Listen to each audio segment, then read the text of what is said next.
નમસ્કાર, crime reporters TV ન્યૂઝમાં આપનું સ્વાગત છે। સુરતના ભેસ્તાનમાં પાણીની ટાંકીમાં લઘુશંકા મુદ્દે ખૂની ખેલ, ઠપકો આપતા યુવકની કરપીને હત્યા કરાઈ। હત્યા કરનાર મુખ્ય આરોપી ઝડપાયો। સુરતના ભેસ્તાન વિસ્તારમાં એક ચોંકાવનારી ઘટના પ્રકાશમાં આવી છે, જેમાં નજીવી બાબત લોહિયાણ સંઘર્ષમાં પરિણમી હતી। અહીંના ઊન નવાબ રેસિડેન્સી પાસે આવેલી એક ઇમારતની અગાશી પર પાણીની ટાંકીમાં લઘુશંકા કરવા જેવી બાબતે થયેલા વિવાદમાં 22 વર્ષીય યુવક મોહમ્મદ ઝફરની નિર્મમ હત્યા કરવામાં આવી છે। આ બનાવને પગલે સમગ્ર વિસ્તારમાં ચકચાર મચી જવા પામી છે અને કાયદો તથા વ્યવસ્થાની સ્થિતિ પર ગંભીર સવાલો ઊભા થયા છે।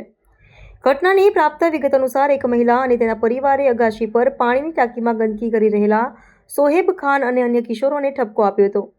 આ સામાન્ય ટકોરથી ઉશ્કેરાઈને આરોપીઓએ મહિલાના પતિ અને તેના દિયર મોહમ્મદ ઝફર પર તીક્ષ્ણ હથિયાર વડે જીવલેણ હુમલો કર્યો હતો। આ હિંસક આક્રમણમાં ગંભીર રીતે ઘવાયેલા મોહમ્મદ ઝફરનું કરુણ મોત નીપજ્યું હતું, જ્યારે તેનો મોટો ભાઈ હાલ હોસ્પિટલમાં જીવન મરણ ઝોલા ખાઈ રહ્યો છે। મૃતક યુવક માત્ર 2 મહિના પહેલા જ રોજગારી અર્થે બિહારથી સુરત આવ્યો હતો।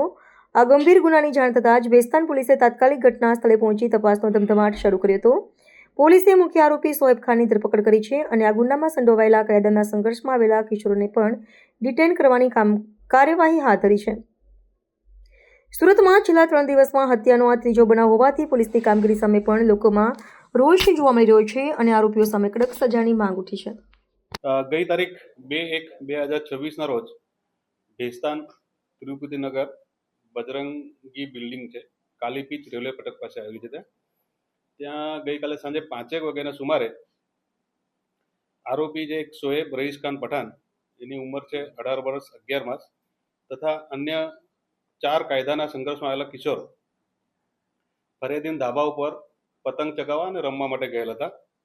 તે વખતે એક કાયદામાં સંઘર્ષમાં આવેલ બાળકે ફરિયાદીના પાણીના કેન પર પેશાબ કરતા ફરિયાદી તથા અન્ય એક ભોગ બનનાર છે એનો જેઠ પતિ તથા મરણજન એનો દિયર જોડે આ કાયદાના સંઘર્ષમાં આવેલા બાળકોનું તથા મુખ્ય આરોપી શોએબનો ઝઘડો થયેલો।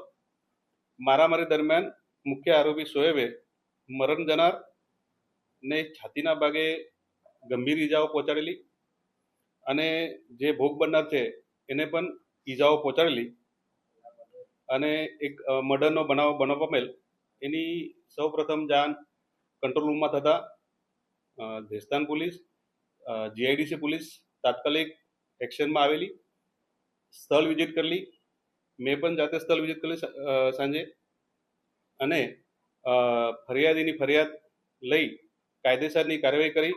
આજે મુખ્ય આરોપી છે શોએબ તથા અન્ય જે કાયદાના સંઘર્ષમાં બાળકોને ડિટેન કરવામાં આવેલ છે અને તે વિરુદ્ધમાં કાયદેસરની કાર્યવાહી હાથ ધરવામાં આવેલ છે।